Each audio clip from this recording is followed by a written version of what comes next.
Media बंधुओं, जैसा कि आप लोगों को ये विदित है कि आज मेरा खुद का अपना जन्मदिन और इस अवसर पर सबसे पहले मैं मीडिया बंधुओं को व पूरे देशवासियों को तथा सभी पदाधिकारियों एवं कार्यकर्ता आदि को भी नववर्ष 2025 की हार्दिक बधाई एवं साथ ही कुदरत से ये भी कामना करती हूँ कि अपने देश में ये नववर्ष इन सभी की जिंदगी में खूब खुशहाली व तरक्की। इस कामना के साथ ही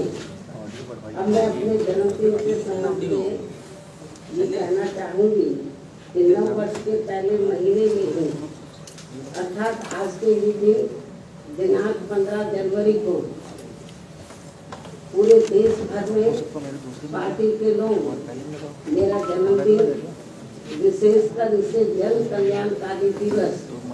पीपल्स वेलफेयर डे के रूप में मनाते हैं और इस दौरान उन जन कल्याणकारी योजनाओं के बारे में अपने लोगों को बताते हैं जिन्हें यहाँ यूपी में 4 बार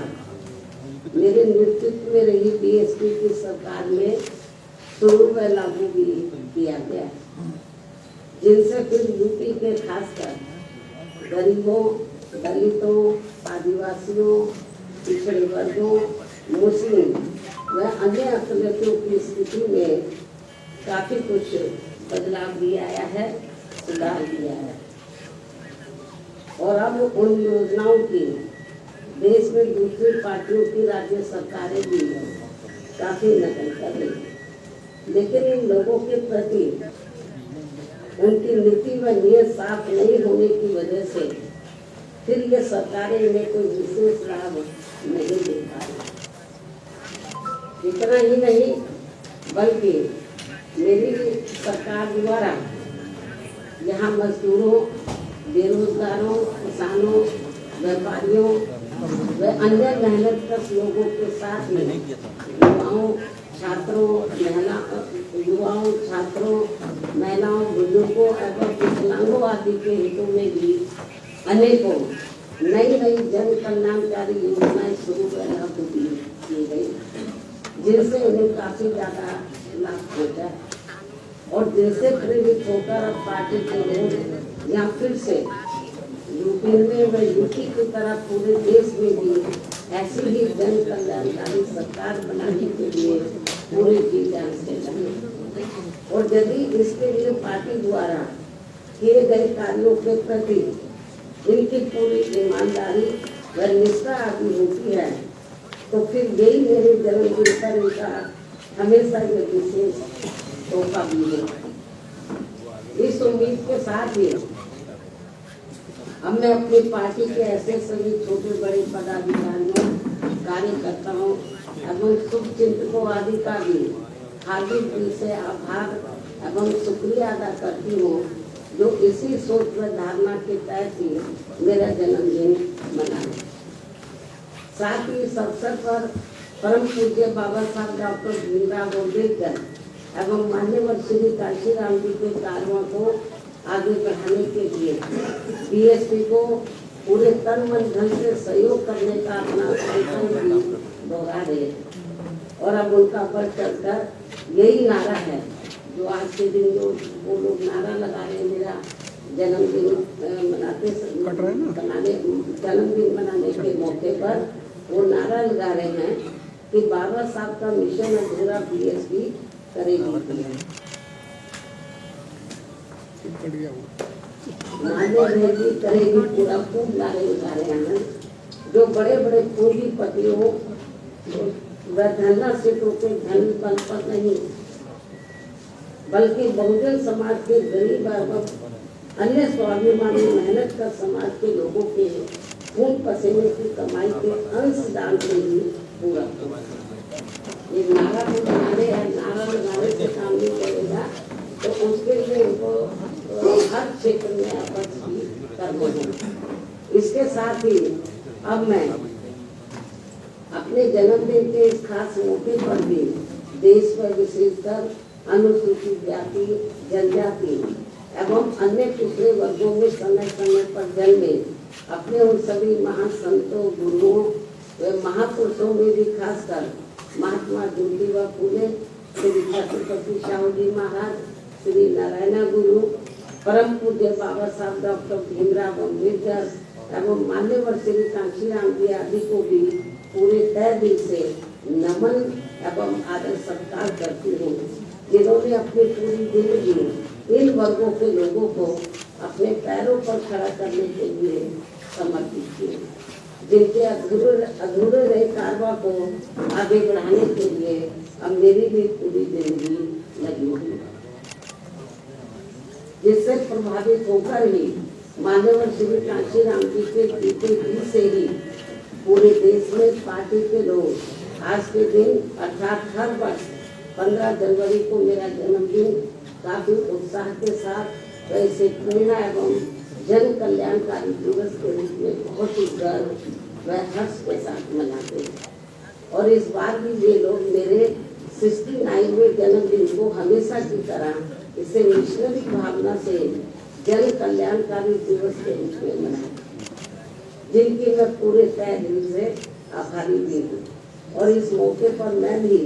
अपनी जिम्मेवारी एवं दायित्व को समझते हुए व निभाते हुए अपनी पार्टी व मूवमेंट के हित में पार्टी के लोगों को हमेशा की तरह इस बात की सावधानी के तौर पर उन्हें ये आगाह करना चाहती हूँ कि पिछले कुछ वर्षों से बीएसपी के विशेषकर दलित बेस वोट को कमजोर करने व उसे तोड़ने के लिए अब यहाँ कांग्रेस, बीजेपी, सपा व अन्य जातिवादी पार्टियां भी आए दिन किस्म किस्म के साम, दाम, दंड भेद आदि अनेकों हथकंडे इस्तेमाल कर रही है, जिनसे इन्हें कदम कदम पर जरूर सावधान रहना है। हालांकि इस मामले में मैं भी इन्हें समय समय पर काफी सचेत करती रहती हूँ, वरना ये सभी जातिवादी पार्टियां इन्हें कभी भी सत्ता में आसीन नहीं होने देंगी और इसके बिना इन्हें बाबा साहब डॉक्टर भीमराव अम्बेडकर के अथक प्रयासों से भारतीय संविधान में मिले कानूनी अधिकारों का सही से पूरा लाभ नहीं मिल सकता है। खासकर सरकारी नौकरियों में तो इनके आरक्षण को इन्होंने कोर्ट कचहरी की आड़ में काफी हद तक निष्प्रभावी भी बना दिया है। इतना ही नहीं बल्कि SC/ST के साथ साथ OBC वर्गों के लोगों को भी आरक्षण एवं अन्य कानूनी अधिकारों का अभी भी इन्हें पूरा लाभ नहीं दिया जा रहा है। और अब कांग्रेस पार्टी तो सही समय पर आने पर इनके आरक्षण को ही पूरे तौर से खत्म करने में लगी, जिसका ये ऐलान भी कर चुके हैं। ऐसे में कदम कदम पर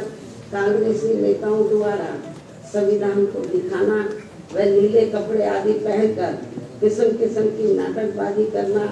ये सब यहाँ दलितों एवं अन्य उपेक्षित वर्गों के साथ इनका छलावा व ढोंग नहीं है तो और क्या है।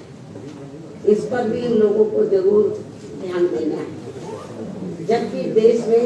बीएसपी मूवमेंट के कारण दलितों एवं अन्य उपेक्षित वर्गों में परम पूज्य बाबा साहब डॉक्टर भीमराव अम्बेडकर एवं उनके निर्मित किए गए मानवतावादी संविधान के प्रति आई जागृति व सत्ता संघर्ष हेतु आई चेतना आदि के कारण अब विशेषकर दलित एवं आदिवासियों के वोटों को हथियाने में इन सभी विरोधी पार्टियों में उनके चहेते बनने की भी काफी होड़ लगी हुई है, किंतु उनका हक छीनने में अभी भी कोई पार्टी पीछे नहीं। अर्थात ये सभी पार्टियां एक ही थैली के चट्टे बटे हैं और जिस प्रकार से जातिवादी सोच व द्वेष के तहत चलकर कांग्रेस पार्टी की सरकारों में बाबा साहब डॉक्टर भीमराव अम्बेडकर सहित बहुजन समाज के अन्य सभी महान संतों, गुरुओं व महापुरुषों का हर स्तर पर उपेक्षा व अनादर किया गया है तथा उनके अनुयायियों की हर स्तर पर अवहेलना की गई है। वह किसी से छिपा नहीं है और न ही दलित एवं अन्य उपेक्षित वर्गों के लोग उसे कभी बुला सकते हैं और इस मामले में भाजपा व उनकी सरकारें भी कोई पीछे नहीं है, बल्कि जिस प्रकार से इस पार्टी के वरिष्ठ मंत्री ने संसद में बाबा साहब का अपमान किया है और उसका अभी तक भी उन्होंने पश्चाताप नहीं किया है, तो उससे अभी इन वर्गों में इस पार्टी के प्रति रोष व आक्रोश कभी भी कम होने वाला नहीं है। चाहे इनके वोटों के लिए ये पार्टी आए दिन कितने भी अभियान क्यों न चलाती रहे और इस मामले में वोट जातिवादी चाल चरित्र व चेहरे वाली समाजवादी पार्टी की विशेषकर दलित वोटों के स्वार्थ में अपना रूप थोड़ा बदला दिखाने के लिए आए दिन किस्म किस्म के हथकंडे इस्तेमाल करने में लगी रहती है, जबकि यूपी में इनकी सरकार में दलितों के प्रति अन्याय, अत्याचार व इनके महापुरुषों का हुआ अपमान आदि को भला कौन भुला सकता है। इससे ये स्पष्ट है कि बाबा साहब एवं उनके संविधान तथा उनके द्वारा मिले आरक्षण व अन्य संवैधानिक अधिकारों को लेकर दलितों एवं अन्य उपेक्षित वर्गों की राजनीतिक शक्ति बीएसपी से ही बन पाई है, किंतु इनके वोटों के स्वार्थ के लिए कांग्रेस, बीजेपी व सपा आदि अब आसानी से कामयाब होने वाली नहीं है, जिसके लिए ये पार्टियां आए दिन किस्म किस्म के हथकंडे भी इस्तेमाल कर रही है, जिनसे इन लोगों को हमेशा सावधान रहना है। हालांकि इन वर्गों के साथ साथ अन्य सभी मामलों में भी केंद्र व राज्य सरकारों की अधिकांश चल रही गलत नीतियों एवं गलत कार्य प्रणाली की वजह से ही अब देश की जनता काफी ज्यादा दुखी व परेशान भी है, जो ये आए दिन ऐसी सरकारों के विरुद्ध काफी आवाज भी उठा रहे हैं, जिनसे भी अब कोई हल नहीं निकल पा रहे हैं। ये भी बड़ी चिंता की बात है। रोटी रोटी के नए नए नियम कानून बनाकर उनकी आड़ में भी यहाँ बेरोजगारों को वर्षों तक नौकरियों से वंचित रखा जा रहा है। फिर चुनाव में उनका मुंह बंद करने के लिए उनको किस्म किस्म के लुभावने वायदे कर दिए जाते हैं, जिनसे इन्हें अभी तक कुछ भी हासिल नहीं हो पा रहा है। जबकि यूपी में हमारी पार्टी की 4 बार रही सरकार में हमने खासकर गरीब एवं बेरोजगार लोगों को किस्म किस्म के लुभावने वायदे न करके उन्हें सरकारी व गैर सरकारी क्षेत्रों में बड़ी संख्या में रोटी रोटी के साधन उपलब्ध कराए हैं, जिनसे आप सभी अवगत हैं। लेकिन दुख इस बात का है कि चुनाव में भोली भाली जनता अपनी पार्टी के इन सब कार्यों को भुलाकर विरोधी पार्टियों की गारंटी व लुभावने वायदों आदि के बहकावे में आकर पुनः ऐसी सरकारों को सत्ता में ले आते हैं, जिनकी शुरू से ही कथनी व करनी में काफी अंतर रहा है। इसके साथ साथ देश में दलितों, आदिवासियों व अन्य पिछड़े वर्गों को अब खासकर सरकारी नौकरियों में उन्हें आरक्षण का भी पूरा लाभ नहीं मिल पा रहा है, अर्थात अब इनकी ये सुविधा ना के बराबर ही रह गई। मुस्लिम व अन्य धार्मिक अल्पसंख्यक समाज के लोग भी हर मामले में अब अपने आप को काफी असुरक्षित ही महसूस कर रहे हैं, जिससे इनका विकास भी रुका हुआ है। केंद्र व राज्य सरकारों की भी गलत आर्थिक नीतियों के कारण आए दिन देश में गरीबी, बेरोजगारी एवं महंगाई। ये थोड़ा दरवाजा खोल दो, खांसी आ रही है मीडिया को, तो थोड़ा खोल दो। केंद्र व राज्य सरकारों के भी गलत आर्थिक नीतियों के कारण आए दिन देश में गरीबी, बेरोजगारी एवं महंगाई आदि भी काफी ज्यादा बढ़ रही है, जिससे विशेषकर यहाँ गरीब एवं मध्यम वर्ग के लोग सबसे ज्यादा परेशान व दुखी हुए हैं। ऐसे में अब मैं अपने जन्मदिन के मौके पर सर्व समाज के लोगों में से खासकर दलित एवं अन्य उपेक्षित वर्गों के लोगों से यही कहना चाहती हूँ कि इन्हें अपनी सभी समस्याओं से छुटकारा पाने के लिए अब बाबा साहब डॉक्टर भीमराव अम्बेडकर एवं मान्यवर श्री कांशीराम आदि के बताए हुए रास्तों पर ही चलना होगा, वरना इनकी जिंदगी सदियों पुरानी यहाँ गुलाम व लाचारी बनकर रह जाएगी। जिससे बचने के लिए अब इन वर्गों के लोगों को एकजुट होना व सत्ता में आना बहुत जरूरी है। साथ ही इसके लिए इनको कांग्रेस, बीजेपी व अन्य जातिवादी पार्टियों के सभी हथकंडों से भी हमेशा ही सावधान रहना है, जिनके बारे में समय समय पर मैं खुद भी अपने लोगों को सचेत करती रहती हूँ। और अब मेरा यही कहना है कि यदि हमारी पार्टी के लोग हर स्तर पर सावधानी बरतते हुए अपनी पार्टी व मूवमेंट को आगे बढ़ाते हैं,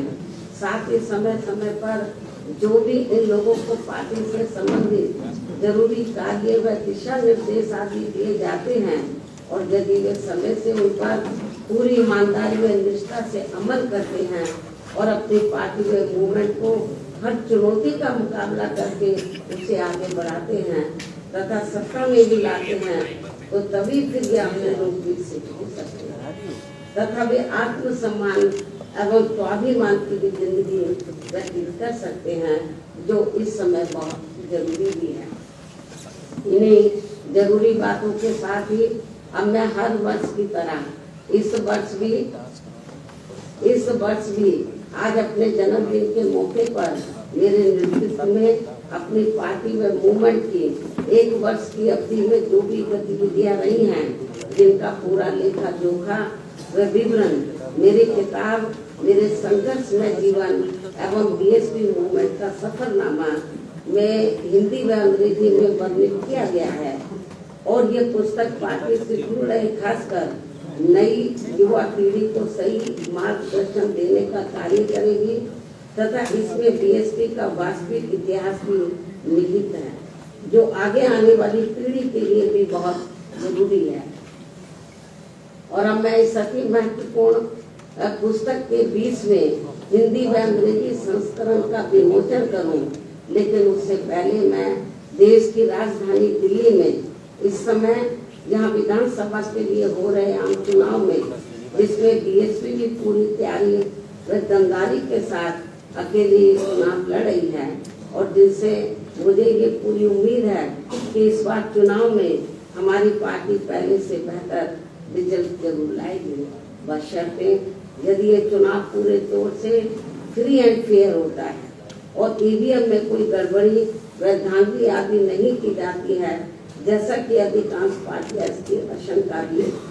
जता रही हैं। साथ ही आप लोगों को ये भी मालूम है कि इस चुनाव में दिल्ली में जो असेंबली का चुनाव हो रहा है, इस चुनाव में कांग्रेस, बीजेपी व आम आदमी पार्टी पूर्व की तरह इस बार भी जनता को अनेकों लुभावने वायदे व गारंटी आदि देकर ये चुनाव लड़ रही है, जिसमें काफी होड़ मची हुई है। जबकि इन पार्टियों ने यहाँ कई बार सत्ता में रहकर अपने किसी भी चुनावी वायदे को पूरा नहीं किया। इतना ही नहीं बल्कि दिल्ली में अपनी रोटी रोजी के लिए बड़ी संख्या में खासकर नजदीक के राज्यों से और उसमें भी यूपी व बिहार से आकर अधिकांश झुग्गी झोपड़ियों में बसे लोगों के साथ तो यहाँ इन सभी विरोधी पार्टियों की नई सरकारों ने हर स्तर पर इनके साथ काफी सोचेला रवैया अपनाया है। कोरोना काल में तो इनके साथ काफी बुरा बर्ताव किया गया है, जिसकी जानकारी आप सभी को है। इसके साथ ही दिल्ली के गवर्नेंस को लेकर आप पार्टी की दिल्ली सरकार व केंद्र सरकार भी कोई कम नहीं है और कांग्रेस पार्टी तो इन दोनों की जननी है, जबकि व्यापक जनहित व जन कल्याण के मामले में सर्व समाज का हित बीएसपी में ये निहित व सुरक्षित है, ये सभी जानते हैं। और इसलिए दिल्ली विधानसभा चुनाव में सभी लोग बहुत सोच समझकर अपना वोट करें तो ये उचित होगा। हालांकि दिल्ली के करोड़ों लोगों की रोटी रोजी, हर प्रकार की सुख शांति, कानून व्यवस्था व अन्य बुनियादी सुविधाओं संबंधी देखभाल आदि के मामलों में केंद्र व दिल्ली राज्य सरकार की अलग अलग कानूनी जिम्मेदारियां हैं, जिसके अभाव को लेकर कोई सरकार अपने आप को दोष मुक्त नहीं कर सकती है। इसके बावजूद संकीर्ण राजनीति व चुनावी स्वार्थ के कारण आप व भाजपा आदि का रवैया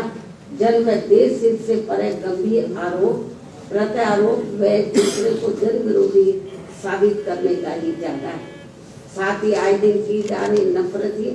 व भड़काऊ पोस्टरबाजी आदि पर चुनाव आयोग को तत्काल सख्त कार्रवाई करनी बहुत जरूरी है तथा इस चुनाव को आप भाजपा व कांग्रेस के लुभावने वादों आदि से भी बचाना होगा। ऐसे में दिल्ली की जनता अगर आप व केंद्र सरकार एवं कांग्रेस पार्टी आदि से मुक्ति चाहती है तो उनको बड़े सुधार की तरफ अर्थात अम्बेडकरवादी बीएसपी को चुनाव में समर्थन करना व उसके उम्मीदवारों को जिताना बहुत जरूरी है। तभी फिर भारतीय संविधान के मूल निर्माता व खासकर SC, ST व OBC वर्गों के मसीहा परम पूज्य बाबा साहब डॉक्टर भीमराव अम्बेडकर के अथक प्रयासों से इन्हें सरकारी नौकरियों में व अन्य और क्षेत्रों में मिले कानूनी अधिकारों का भी यहाँ दिल्ली में पूरा लाभ नहीं मिल पा रहा है।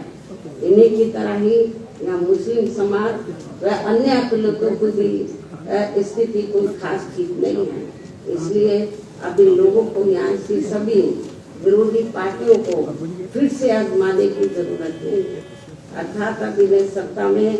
आने से जरूर रोकना होगा, बल्कि इसके स्थान पर इन्हें यहाँ सर्वजन हिताय व सर्वजन सुखाय की नीतियों एवं सिद्धांतों पर आधारित अपनी एकमात्र नीतिशील पार्टी बीएसपी को ही कामयाब बनाना जरूरी है। जो हमारी ये पार्टी दिल्ली में बीएसपी की 4 बार रही सरकार की तरह ही यहाँ दिल्ली में भी सर्वजन हिताय व सर्वजन सुखाय की नीतियों एवं सिद्धांतों पर आधारित ही सरकार चलाएगी, जिसके लिए मेरे दिशा निर्देशन में यहाँ पार्टी के यानी कि दिल्ली में, जिसके लिए मेरे दिशा निर्देशन में यहाँ पार्टी के नेशनल कोऑर्डिनेटर श्री आकाश आनंद के नेतृत्व में पार्टी दिल्ली यूनिट के लोग तथा अन्य वरिष्ठ पदाधिकारी भी पूरे जी जान से लगे। और ऐसा हो जाने पर ही तभी फिर यहाँ बाबा साहब डॉक्टर भीमराव अम्बेडकर एवं बीएसपी के जन्मदाता व संस्थापक मान्यवर श्री काशीराम जी का भी अधूरा रहा सपना जरूर साकार हो सकता है। इस भरोसे के साथ ही हमने अपनी पार्टी के लोगों से यहाँ दिल्ली विधानसभा आम चुनाव में कुछ ही महीनों के बाद होने वाले विधानसभा अपनी पार्टी का बेहतर रिजल्ट लाने की पुरजोर अपील करती हूँ। और ऐसा हो जाने पर फिर आज ही इनका मेरे जन्मदिन पर खास तोहफा भी होगा। अब मैं अंत में अपनी पुस्तक का हमेशा की तरह आज अपने जन्मदिन के शुभ अवसर पर विमोचन भी कर रही हूँ। यहाँ विमोचन अब मैं कर रही हूँ तो मीडिया भैया नीचे हो जाओ यार, तुम लोग खड़े मत हो भाई। बैठे रहे तो ज्यादा अच्छा है। अरे ये भैया स्टेन भाई मोबाइल नीचे कर लो यार, नीचे करो भाई।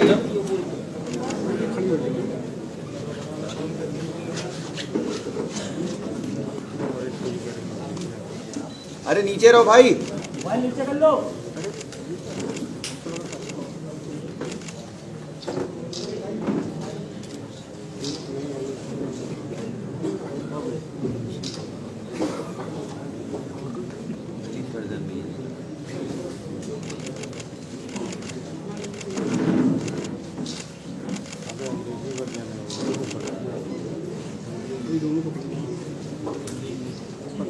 करवा देंगे।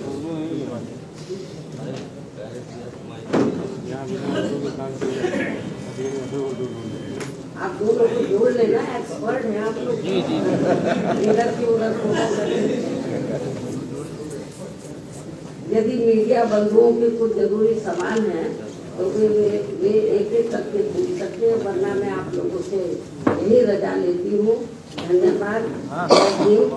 जय भारत।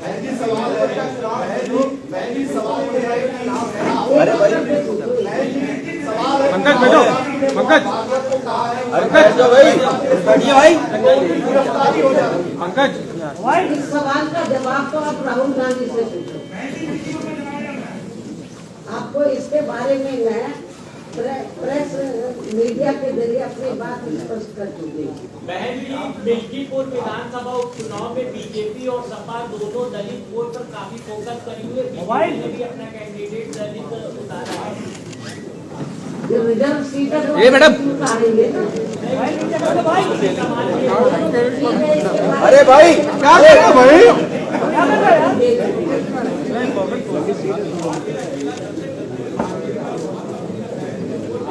कोई बात नहीं, ये जब मेरी आप बात सुनो, अकेले चुनाव लड़कर ही हमने खास तौर से उत्तर प्रदेश में सन 2007 में अकेले अपने बलबूते पर चुनाव लड़कर हमने भाई माइक कौन हटा रहा है यार? तो पहले राजनीति की और अपनी राजनीति में काफी फर्क है। पहले सिद्धांतों के राजनीति, अब दूसरी पार्टियां असूल और सिद्धांत छोड़कर तो जिस तरीके से साम दाम दंड भेद इस्तेमाल करते, तो जो दूसरी पार्टियां हैं हमारी जैसी पार्टी को खासतौर से खत्म करने में लगी हैं, तो इस किस्म की पार्टियां कुछ दिन तो कामयाब हो जाती हैं, लेकिन जब जनता जागरूक हो जाएगी तो फिर ये पार्टियां कामयाब नहीं होंगी। बीएसपी का समय फिर से आएगा।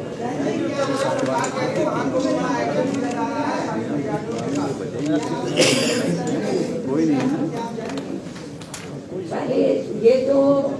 कुंभ का जो महाकुंभ का जो स्नान है या मेला जो लगा हुआ है, इसके बारे में लोगों की अपनी अपनी आस्थाएं होती है। तो जो आस्था रखता है वो लोग जा रहे हैं, तो मुझे इसके बारे में क्या बोलना है? इसमें कोई निमंत्रण थोड़ी ना दिया जाता है। मेरा सवाल ये है, ये तो अपनी अपनी आस्था होती है। ये सवाल ये है, आप इंडिया अलायंस का आप भविष्य देखती हैं अभी भी? हैं? इंडिया अलायंस का भी कोई भविष्य देखती हैं? नो, ठीक है, धन्यवाद।